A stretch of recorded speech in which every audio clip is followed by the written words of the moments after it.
Nós temos convidados, né, Cássia? Dois convidados, Vicente, dois convidados hoje muito queridos e já participaram aqui do nosso Band News Happy Hour e a gente resolveu agora trazê-los em dupla porque o tema, ele é um tema muito sério que está preocupando aí não só nós, porque também nos sentimos muitas vezes dessa forma, mas porque os números, as pesquisas têm mostrado que o Brasil é um dos países que tem mais casos de ansiedade no mundo. E mais ou menos aí um levantamento feito pela OMS, mais de 18 milhões de brasileiros sofrem com transtornos de ansiedade. E a ansiedade, Vicente, para teres uma ideia, ela foi eleita a palavra que definiu o ano de 2024. Foi feita uma pesquisa com mais de 1.500 pessoas, e onde as pessoas então escolheram essa palavra para dizer como é que elas tinham se sentido durante aquele ano. Só que agora essa pesquisa foi estendida e neste primeiro semestre ela continua atual porque as pessoas continuam se sentindo angustiadas e ansiosas. Então nós convidamos para conversar sobre este tema o Dr. Nelson Asnis, psiquiatra, professor da Fundação Mário Martins, psicanalista, escritor, tem mais de 5 livros publicados, doutor em psicologia, pós-doutor em história e um viajante, como ele mesmo se define. E também o Dr. Fernando Leiderman é psiquiatra, psicoterapeuta, foi presidente da Associação de Psiquiatria do Rio Grande do Sul e atualmente coordena a Câmara Técnica, coordenou a Câmara Técnica de Psiquiatria do CREMERS. Muito obrigada, doutores Fernando, doutores Nelson.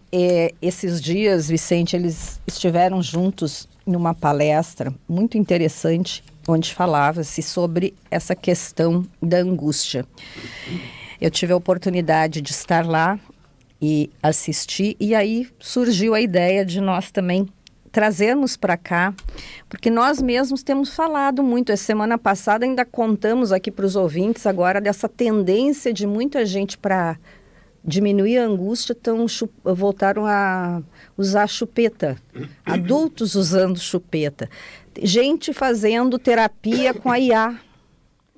Então está acontecendo aí muita coisa estranha também, né? E aí a gente fica assim, onde é que nós vamos parar com essa angústia? Tudo bem com vocês? Vocês estão angustiados de estarem aqui ou não?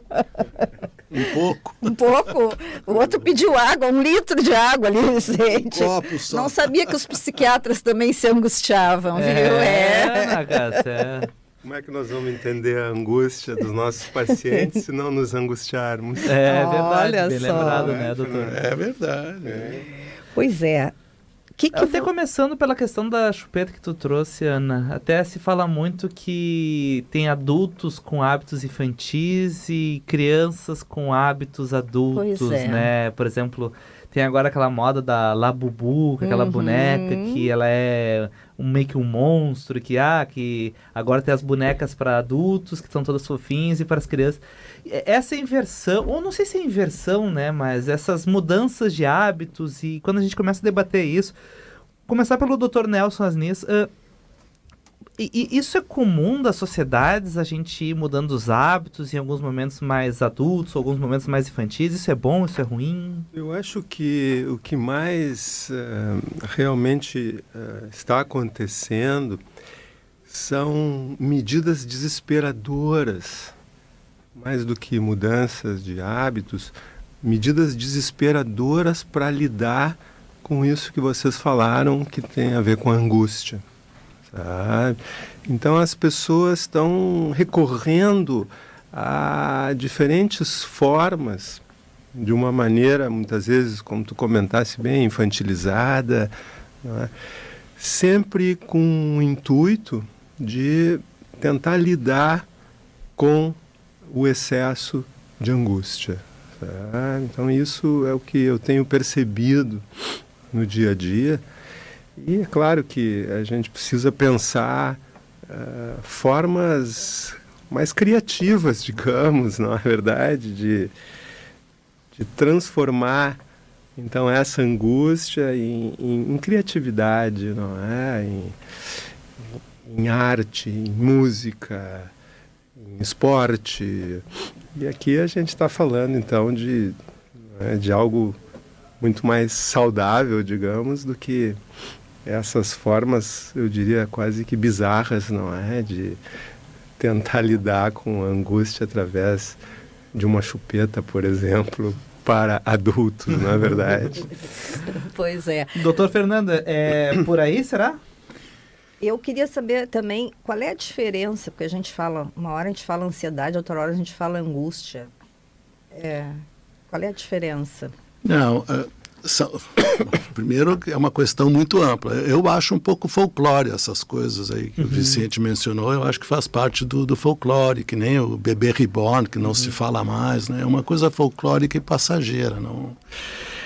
A questão da ansiedade, vamos dizer, é importante assim deixar claro para o ouvinte, né, que os transtornos de ansiedade são os transtornos mais prevalentes na psiquiatria. Isso é, vamos dizer assim, um dado estatístico. Tem transtornos de ansiedade generalizada, reações de ansiedade de performance, por exemplo. Vocês são habituados a falar no rádio, vocês têm muito menos ansiedade do que eu e o Nelson. Né? Então, porque nós não somos habituados. Tanto é que o tratamento principal para a ansiedade de performance é a exposição.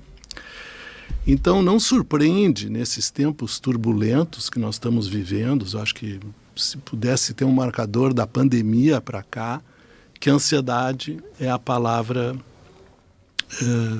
que mais vem à mente das pessoas. E nós aqui no estado, depois da enchente, né?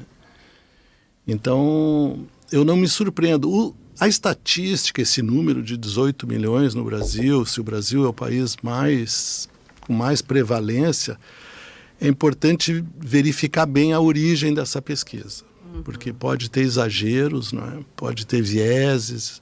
Eu sei que está em curso uma pesquisa importante no Brasil de prevalência dos transtornos mentais, porque os transtornos mentais, muitas vezes, eles são silenciosos. As pessoas, às vezes, nem procuram ajuda, né? Então, mas, especificamente, a ansiedade se refere, vamos dizer assim, a um estado de apreensão, é um estado de preocupação, de antecipação de medo, né? Medo é uma resposta normal a uma situação de perigo. Por exemplo, se a gente... nós estamos fechados num estúdio, né? Apareceu uma fumaça, uma ameaça de incêndio, a gente vai ter medo e vai sair correndo. E o organismo responde com ansiedade, né? Responde com uma série de respostas bioquímicas e fisiológicas, né? Já a angústia na prática é sinônimo, né? Os pacientes se queixam, quando eles se queixam de angústia, eles levam a mão no peito, é uma coisa mais existencial, tanto é que deriva da palavra angst, que é um vocábulo germânico, dinamarquês, holandês, para referir medo, ansiedade. Então, na prática, a diferença não é tão grande, mas a angústia seria mais existencial, né? Estamos angustiados com tempos polarizados, com tempos de cancelamento nas redes sociais, com clima, vamos dizer assim, como é que se diz? De tensão, realmente. Né? Beligerante, de tensão, é um tensionamento que... Constante. Constante. E isso gera angústia e medo. Pois é. E a gente tem percebido que eu fiz essa relação dos números porque a gente recebe muitas informações, enfim.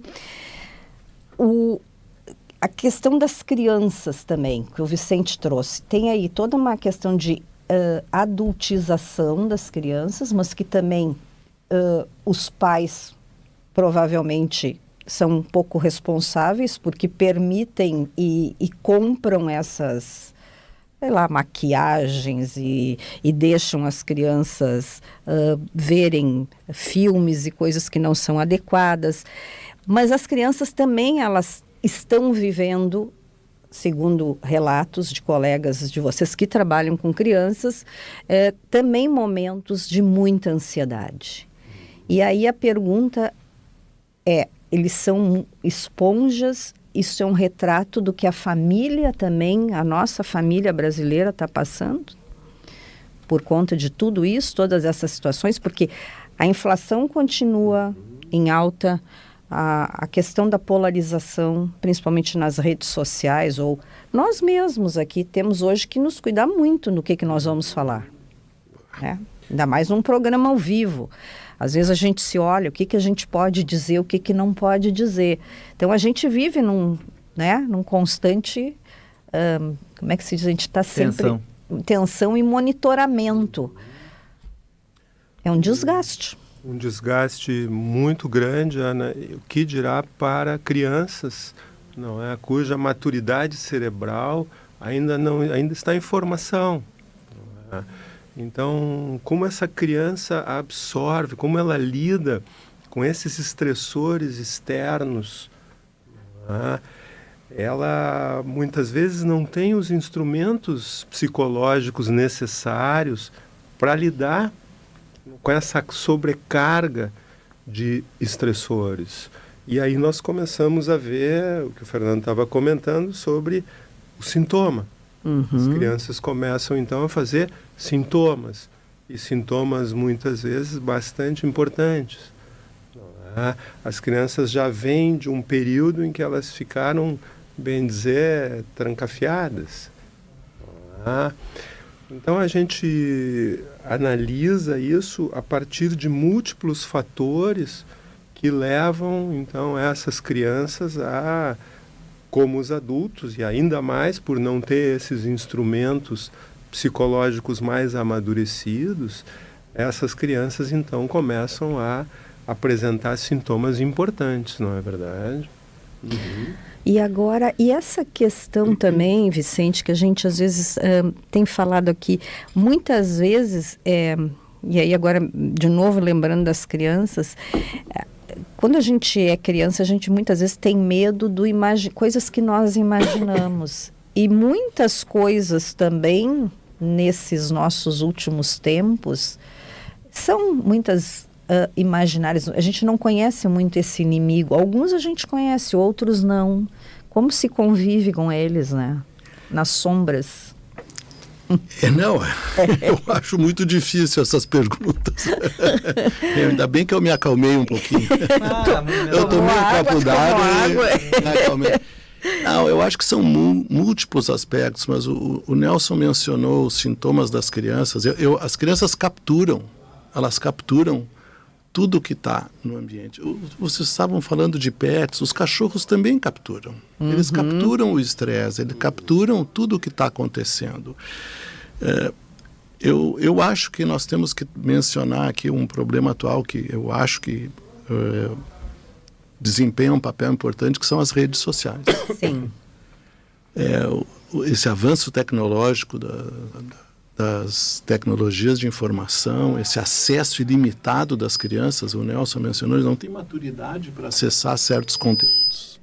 Eles não têm a neurologia suficiente para aquilo, né? Então, isso aumenta a sensação de ansiedade. E um clima que está se vivendo, que eu acho que é um pouco catastrófico, né? Catástrofe climática, catástrofe econômica. Guerras no mundo. Exatamente. Um mundo que está numa fase disruptiva de era. Eles estão dizendo que depois da pandemia houve uma nova era. Ninguém imaginava uma política assim dos Estados Unidos tão abrasiva, tão agressiva, e impondo tantas coisas, né? Então, ok, todo mundo sabe que a tática de negociação do Donald Trump é um pouco elevar a régua, deixar todo mundo ansioso e preocupado e depois fazer a negociação, mas... Então, eu queria mencionar, falando nas crianças, um exemplo que eu acho que vale a pena, que é o exemplo das escolas na Escandinávia. Sim. Eles perceberam que o uso de celulares e tablets na escola não foi positivo para melhorar a qualidade do ensino. Logo, deram um passo atrás e estão proibindo celulares e tablets nas salas de aula, voltando para a lousa, para o giz, para os cadernos de antigamente. Eles perceberam que pedagogicamente não foi bom e teria aumentado muito os sintomas de ansiedade nas crianças e nos adolescentes. Então, é preciso, vamos dizer assim, verificar como que as coisas acontecem e poder voltar atrás, né?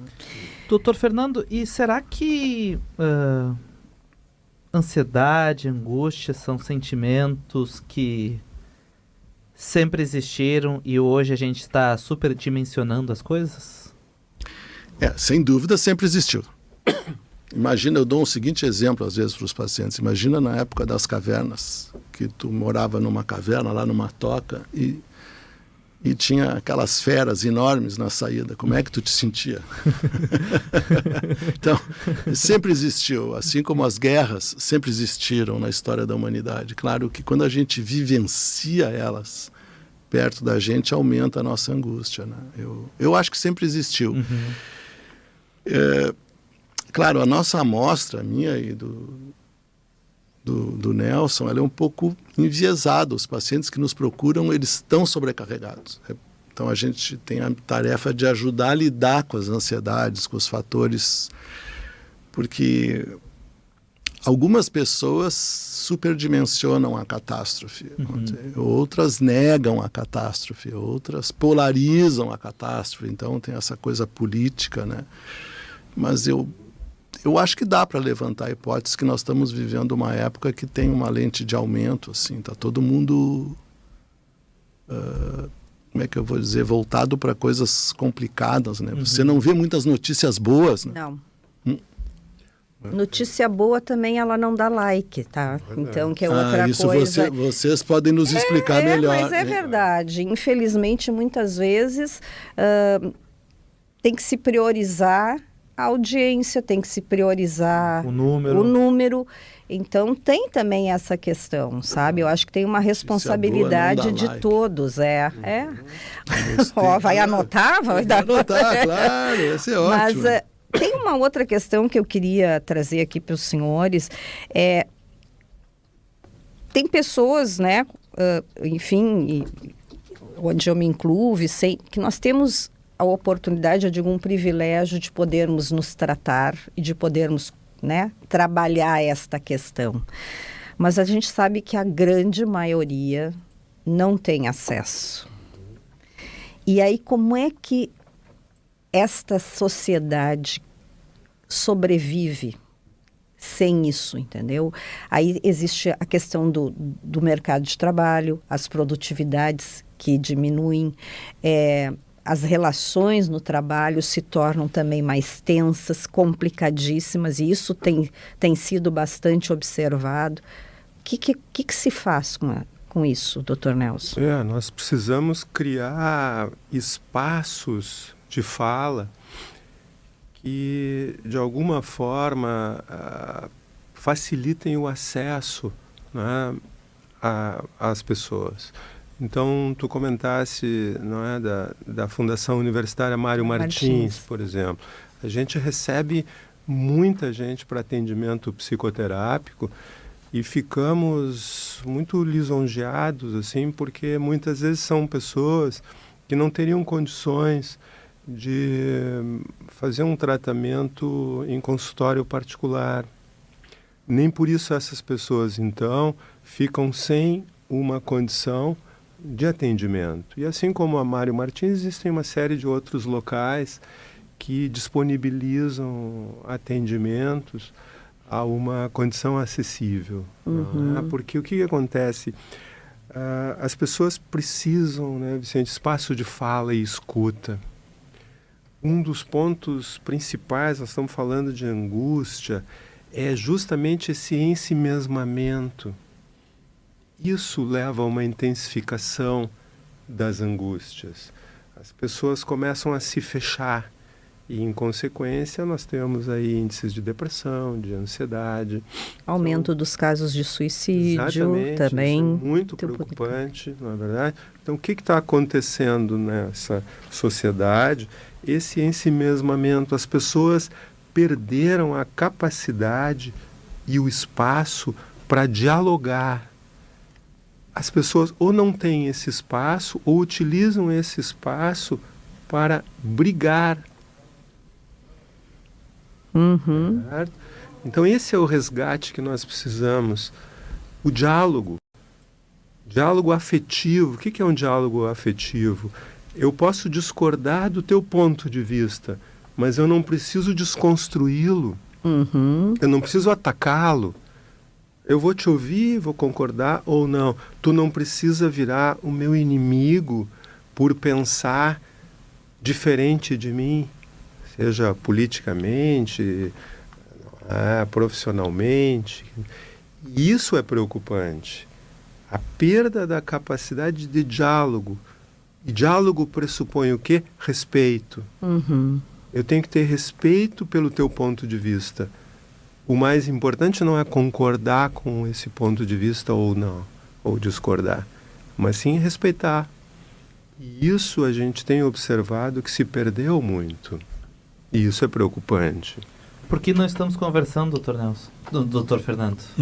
Por que não estamos conversando como deveríamos estar conversando? Casualmente, esses dias até, das revistas que eu gosto de ler, que eu digo às vezes meio abobrinhas no final de semana, mas numa dessas agora, é uma matéria falando sobre essa questão das relações, o quanto que nós deixamos de nos visitar, por exemplo. Que antes tu saía e tu ia visitar alguém. Hoje, tu manda um WhatsApp, tu não tem mais aquela relação de, sabe, mais... como é que existia uma palavra ali que eles, mas enfim, tu visitava as pessoas, tu chegava, tu passava, né, e tu ia, vou te visitar, vou tomar um café na tua casa. Hoje não acontece mais. Tem que ter um convite e olhe lá se a pessoa vai abrir a porta, entendeu? Hoje em dia é uma ofensa falar no telefone. Exatamente. Se tu vai gravar um áudio, que seja rápido. É verdade. E o do outro lado tu ainda bota na velocidade máxima para ouvir. Ai, credo. Mas é verdade. É verdade. Por favor, repete. Tu queria... Se estamos falando menos... Antes da Ana carimbar todas as minhas perguntas, eu acabei perguntando por que a gente está evitando de conversar. Não, é que eu acho que aí entra o tema da polarização. Acho que o Nelson mencionou que está difícil, as pessoas constroem inimigos rapidamente, né? Mas eu acho importante contextualizar, por exemplo, numa cidade menor, num centro menor, as pessoas se visitam mais. Então, numa grande cidade, as pessoas se visitam mais. E aí a tecnologia tem um lado benigno, ela ajuda, né? Nós nos comunicamos ontem por WhatsApp, confirmando o programa hoje. Então, mas eu não sei responder. Veja, eu sou sincero, eu acho que todas as variáveis continuam, vamos dizer assim, presentes na sociedade. Agora, a polarização, essa assim, das famílias brigarem por política, das famílias se afastarem, essa coisa tão tensionada, como vocês falaram no início, isso eu acho uma novidade muito, muito prejudicial. E isso gera ansiedade. Alguém falou que o suicídio... Sim. O suicídio não deixa de ser um termômetro da saúde mental. O dado que parece que ocorre, esse dado, vamos dizer, tem assim, consistência, é que o suicídio em adolescentes aumentou, sobretudo em meninas. Ninguém sabe explicar bem ainda. E o fenômeno é em vários locais do mundo. Então, isso é um sinal que tem algo complicado e que a rede de apoio, né? Então, por exemplo, o Nelson falou da Mário Martins, tem vários centros em Porto Alegre, várias instituições que oferecem, instituições de psiquiatria, de psicanálise, de psicologia, que oferecem tratamento a preços mais aceitáveis, mais camaradas, porque o problema é o desamparo. Se uma pessoa não tem rede de apoio, se ela tem uma família, se ela tem irmãos, se ela tem primos, se ela tem amigos, se ela tem professores. Tem uma história muito bonita que eu acho que é da Viola Davis, se eu não me engano, que era uma menina muito sofrida, tinha um ambiente familiar muito trágico, o pai alcoolista, agressivo, e ela, é público isso, ela tinha enurese noturna, acho que até os 11 anos. E todo mundo fazia bullying com ela. E uma professora capturou ela e protegeu ela. E graças a essa professora ela foi embora e se tornou... Quem ela é. É quem ela é, porque alguém emprestou apoio, alguém acolheu ela. Isso que o Nelson disse, não deixou ela desamparada, né? Alguém... Então, a função da terapia, muitas vezes, é essa função continente, como se chamava antigamente, é uma função de amparo, né? Mas eu não quero me estender muito, eu vejo a polarização como um elemento muito ruim na sociedade. Vamos dizer, os partidários de um grupo, eles têm que odiar os partidários do outro grupo e não construir pontes, conversar, debater. Tu ias falar, desculpa. Eu ia perguntar por que a gente hoje, então, está assumindo essa polarização, assumindo esses discursos e quase uma questão de vida ou morte. Por que as pessoas estão levando a amar isso com todas as forças e até romper laços dentro das famílias? Que sentimento é esse? É falta de identidade no mundo, querendo fazer parte de algum grupo? Claro. Ideias radicais parecem dar segurança, certezas. Sabe? E tu disseste muito bem, questão do pertencimento. Pessoas muito desvalidas, elas acabam sendo capturadas por grupos radicais, entende? Se sentem, entre aspas, acolhidas e passam a se sentir pertencendo a esse grupo. Só que se esse grupo tiver uma liderança perversa, fanatizada, essas pessoas, tal qual ovelhinhas, elas vão seguir a cartilha do líder. E isso é muito preocupante. Então, o Fernando trouxe a questão do desamparo. Vejam como tudo começa a partir disso. E esse desvalimento leva essas pessoas, então, a buscarem em grupos fanatizados certezas, seguranças. E, a partir daí, nós temos uma legião de pessoas ideologizadas. E qual é o grande problema da ideologização? Fernando lembrou bem, a necessidade de criar um inimigo.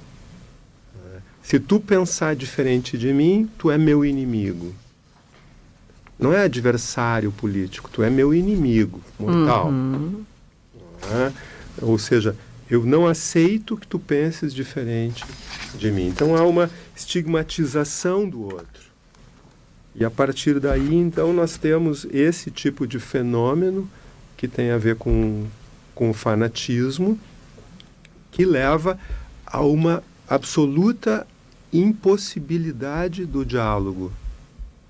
Bom, aí nós temos problemas sérios, que é o que nós estamos observando, não só no Brasil, mas em vários outros locais. Vicente, eu não sei se os doutores acompanharam, estão acompanhando, foi recente, mas colocaram uma estátua do Freud no Parcão, né? Foi essa semana por, enfim, um psiquiatra, né, que teve a ideia, enfim. Liderado pelo querido Dr. Gley Costa. Gley Costa. Bom, mas ontem eu estava vendo as redes sociais e botaram a coitada da estátua do Freud numa discussão política agora, porque ela não deveria estar naquele local, porque aquele local são de determinados, né, como as pessoas ali naquela rede social estavam dizendo, comprometidas com determinada corrente política, e que o Freud, então, deveria estar na redenção, porque lá... Aí eu fiquei dizendo, sabe, aí e um vereador foi para, né, foi até a estátua e dizendo, né, porque ele tinha ido lá para mostrar que aquela estátua estava mal colocada, ela não poderia, eu digo, meu Deus, até o Freud agora, sabe, a estátua do Gley tá sendo motivo aí de uma polarização política que não tem nada a ver. Tudo passa a ser motivo para a fanatização, para a polarização. Eu não acompanhei essa, mas é interessante que vira motivo. Vira motivo, é isso. Motivo, Qualquer coisa vira motivo, né? O Humberto Eco é um autor que estuda essa necessidade de ter inimigos. Né? Então, no futebol aqui, nós, Grêmio e Inter, é uma vamos dizer assim, é uma polarização saudável. Às vezes, né? Não, quando não levado às consequências, mas os dois times cresceram, os dois são grandes, um precisa do outro, um se espelha no outro, vamos dizer assim. O que eu vejo é que essa necessidade de ter um inimigo é como se eu tenho um monopólio do bem, o Vicente ali é só ruim, entende? Eu sou 100% bom. E essa é talvez a necessidade que essas pessoas que o Nelson mencionou precisam. Então o confronto é inevitável. E aí depois tem os seguidores de um lado, os seguidores de outro. Então daqui a pouco vai aparecer... Uma vez eu comprei um livro que falava mal do Freud. O Freud, enfim, é um clássico, é uma pessoa que começou na neurologia, começou prestando atenção nos sintomas das pessoas e desenvolveu várias teorias. Enfim, tem N escolas que seguiram ele. Além de tudo, ele era um grande escritor. Ele também ficou famoso porque ele era um grande escritor. Mas aí vira motivo para ter uma celeuma. Vai aparecer gente que é contra as teorias do Freud, porque evidentemente ele não falou várias coisas, algumas não tão adequadas. E aí, daqui a pouco vai virar uma polêmica, né?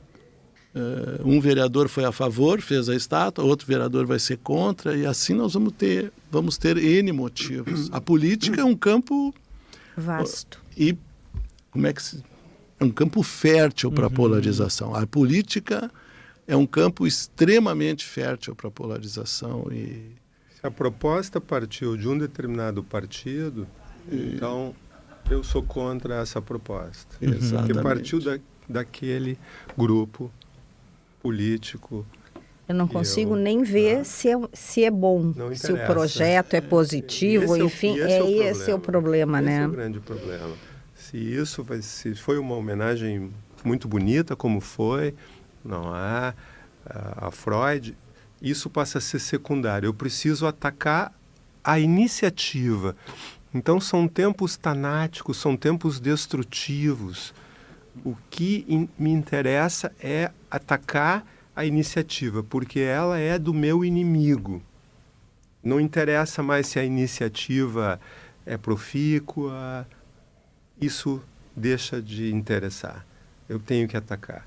E são esses tempos tanáticos que nos preocupam. E isso certamente acaba fazendo com que as angústias, a ansiedade se intensifique enormemente, né? E será que passa em algum momento, esse ciclo, ou não tem como... Ele vai trocando de estímulos. Tá. Vai trocando de estímulos, não é? Mas isso é cíclico, na verdade. Mas a destrutividade está aí, não é? O Freud tirou o sono da humanidade quando mostrou, não é, a capacidade que o ser humano tem, e as evidências estão todas aí no sentido da destrutividade, né? Deu o nome de pulsão de morte. E diga, doutor Fernando. Não, pode falar melhor. Não, eu ia perguntar se, enfim, pacientes, pessoas angustiadas, ansiosas, elas conseguem melhorar esse sentimento com o tempo, elas conseguem evoluir, até receber alta, digamos assim. Sim, sem dúvida. Os transtornos de ansiedade são os mais leves da psiquiatria. A psiquiatria tem coisas muito pesadas. Os transtornos de ansiedade, em geral, têm bom prognóstico, em geral melhoram. Eu brinco sempre, quando a gente atende síndrome do pânico, que é um transtorno de ansiedade muito intenso, a pessoa tem uma série de reações físicas, em geral vai para emergência, porque tem medo de morrer, de perder o controle. A enorme maioria, se não a totalidade dos pacientes, fica bem. Com psicoterapia, com medicação. Agora, eu queria só pegar estender um pouquinho o que o Nelson falou. É sempre bom prestar atenção quem é que está propagando o ódio. Quem é a fonte do ódio? Porque ali é que tem problema. As pessoas que, vejam, pregam coisas construtivas mencionadas pelo Nelson, elas não tentam atacar o outro. A gente sempre brinca, os jogadores brigam dentro do campo, no Grenal, mas eles são amigos, todos eles se conhecem, todos se dão super bem, se respeitam por jogar bem. Eles não se odeiam por jogar bem. Esse eu acho que é o... Então, quando tem uma situação de polarização, eu sempre tento observar quem é que está assim, inoculando o ódio, né? Quem é que está mais agressivo. E são tempos, depois melhora. Em geral, são ciclos, né? Melhora, piora, volta, tem um acontecimento, às vezes, traumático, né? Vocês referiram aqui que o Freud foi um escritor. Os nossos 2 convidados também são escritores. Então, aqui, o Dr. Fernando tem Afetos, Tormentos e Desabafos e Lampejos de Bem-Estar, que ele lançou recentemente e esteve aqui conosco conversando sobre esse livro. O Dr. Nelson tem Um Psiquiatra na Coreia do Norte, Do Divã ao Aeroporto, O Homem-Bomba, A Síndrome do Espectro Antissemita e A Barbárie de 7 de outubro de 2023 e Ruanda, Um Novo Holocausto. São esses ou esqueci aqui? São esses. Então, vocês gostam mais de escrever ou de estar em consultório? Agora vamos mudar aqui a pauta. Ela está nos tratando. Está no consultório. Ah, é? E o doutor Nelson? Para mim, são complementares, sabe? Eu estou escrevendo, eu estou tentando estimular a minha criatividade, eu estou tentando lidar com a minha angústia, não é? E isso me ajuda enfim, a trabalhar ainda melhor no consultório, né? Então, as coisas se complementam, digamos, né? Não, eu acho o Dr. Nelson mais escritor que eu, só para... Vamos nos elogiar. Não, é inegável. O Léo Jovovich veio aqui falar do livro dele e disse assim, Ana Cássia, a gente tem que se elogiar bastante. Não. Olha, ele tem autoestima elevada. Os caras bons são modestos. Não, é que, até pelo número de livros, é que o escrever... vamos dizer assim, é uma tarefa mais delicada, mais difícil. Eu acho difícil contar uma história, eu acho assim, até que agrade a outra pessoa, né? Tem que ter um certo clima. Então, eu estou muito mais habituado a atender, ouvir problemas, é ansiedade, na ansiedade, é depressão, na depressão, é bipolar. Usa substâncias, por exemplo, nós não mencionamos aqui, o tratamento mais utilizado para ansiedade é consumo de álcool e outras substâncias. O ser humano é muito inteligente, ele percebe logo o que faz bem, o que acalma, o que não acalma. Então, só que algumas pessoas utilizam substâncias num nível que vira um transtorno. Mas eu gostei da pergunta, Ana Cássia, eu achei... Essa não estava no script, essa. Não, nós não combinamos por WhatsApp. Não foi combinado. A gente está caminhando para o final, Ana. Pois é. Não, e eu quero saber... Claro, o doutor Fernando terminou agora. O doutor Nelson, tem aí alguma obra que nós vamos ser também presenteados aí nos próximos meses? Eu estou em andamento? Estou escrevendo sobre a guerra de Gaza, não é? A partir de uma viagem que eu fiz a Israel durante a guerra, no ano passado, visitando os locais perversamente atacados pelo terrorismo do Hamas, e estou começando a conseguir colocar no papel e um livro que eu espero que seja motivo de lembrança para que nunca mais isso ocorra, né? Então, talvez até o início do ano que vem eu espero estar com um livro, assim. Coisa boa. Também. Deve ter sido uma grande experiência. Depois tem que nos contar. E o internacional ele gera muita ansiedade, doutor Fernando? Já gerou mais. Os dois são colorados. A gente tinha uma história na psiquiatria antigamente, quando a minha formação foi em psicoterapia de orientação psicanalítica, há muitos anos atrás. E havia um conceito de neutralidade, os terapeutas não falavam nada, não podia transparecer a pessoa do terapeuta. O consultório tinha que ser assim com luz rebaixada. A gente estudava isso. Eu não participei. Não, os tempos mudaram, evoluíram. Sorte, eram coisas muito complexas. Aí um dia eu disse para um professor meu, eu digo, olha, todos meus pacientes sabem que eu sou colorado. Não interferiu em nada no tratamento. Então, eu acho que isso é uma coisa muito boa a tua pergunta, porque o futebol é uma paixão, né? A gente se identifica com uma cor e é uma paixão e aquilo vira algo extraordinário.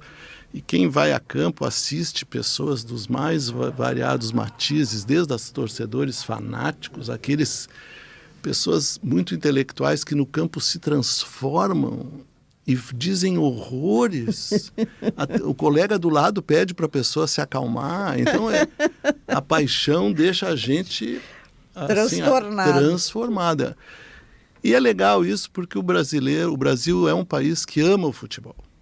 E aqui nenhum político se atreve a ir contra o futebol. Nenhum, porque o futebol está acima deles. É um fenômeno muito interessante. Ao mesmo tempo, tu lembrasse há pouco como também o futebol pode ser motivo para fanatização. Pode. As torcidas organizadas, quando não contidas, é um problemão. Né? Então a gente tem o futebol, a política, não é? Tudo pode ser motivo, a religião, não é? Tudo pode ser motivo para fanatização. E esse é um cuidado que a gente tem que ter, não é? Sabendo disso, tentar buscar formas de lutar contra esses excessos, não é verdade? É verdade, doutora. Bom, doutora, muito obrigado pela presença. Passou rápido, viu? Não vai até às 7, Ana. Vai até às 6. Até às 6, Mas obrigado, senhores. Obrigado, Ana Cássia, também. Obrigado. Então, muito obrigada, senhor Vicente. Então, conversamos hoje com o Dr. Nelson Asnis, Dr. Fernando. Eu sempre digo errado, eu tenho medo de Leiderman. Viu, Balala Campos, que está nos ouvindo, Leiderman. Assessora do doutor Fernando Leiderman. Outra vez também errou, né? Mas eu errei, bem. Claro. Então, tá. Beijo, Ana. Beijo, até amanhã.